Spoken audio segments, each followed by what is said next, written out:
छोटे से गांव में एक किसान रामू अपने परिवार के साथ रहता था। वह मेहनती और ईमानदार व्यक्ति था।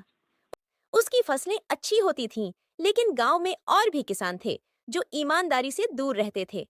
वे दूसरों के खेतों में घुसकर फसलें चुराते और झूठ बोलते थे। एक बार गांव में एक बड़ा मेला लगा। वहां एक व्यापारी आया जो अच्छे अनाज की खरीदारी करता था। रामू ने सोचा कि वह अपने अच्छे अनाज को बेचकर कुछ पैसे कमा सकता है। उसने अपनी सारी मेहनत से उगाई गई फसल को व्यापारी के पास ले जाकर बेचा।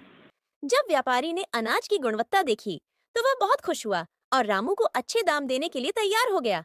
लेकिन तभी गांव के एक धनी किसान दुर्जन ने रामू से कहा, तुम्हारा अनाज बुरा है, व्यापारी को यह मत बताना, मैं तुम्हें अधिक पैसे दूंगा। रामू ने सोचा, अगर मैं झूठ बोलूं तो थोड़े पैसे ज्यादा मिल सकते हैं, लेकिन इससे मेरा ईमानदार नाम खराब होगा। रामू ने दुर्जन के प्रस्ताव को ठुकरा दिया और व्यापारी को सच्चाई बताई। व्यापारी ने रामू की ईमानदारी की सराहना की और उसे उसके अनाज का सही मूल्य दिया। रामू ने अपने अनाज को अच्छे दाम पर बेचा और संतोष से अपने घर लौटा।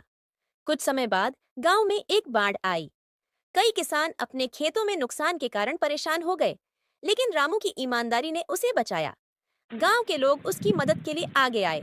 उन्होंने अपने फसल के कुछ हिस्से रामू को दिए क्योंकि वे जानते थे कि वह ईमानदार है और उसकी मदद करना सही है। बाद में गांव में एक और मेला लगा। इस बार व्यापारी ने रामू को बुलाया और उसे कहा, मैंने सुना है कि तुम सबसे ईमानदार किसान हो। मैं तुम्हारे लिए एक खास अवसर लाया हूँ। व्यापारी ने रामू को अपने अनाज के लिए एक बड़ा अनुबंध दिया, जिससे रामू को पहले से ज्यादा पैसे और प्रतिष्ठा मिली। इस घटना ने गांव के अन्य किसानों को प्रेरित किया। उन्होंने रामू से सीखा कि ईमानदारी का फल हमेशा मीठा होता है। रामू की ईमानदारी ने उसे न केवल धन दिया, बल्कि गांव में सम्मान भी। इस प्रकार रामू की ईमानदारी ने उसे सभी की नजर में ऊंचा उठाया। उसने साबित किया कि सच्चाई और ईमानदारी से बड़ी कठिनाई का सामना किया जा सकता है। अंत में गांव के सभी लोग उसकी ईमानदारी को मानते थे और रामू एक आदर्श बन गया।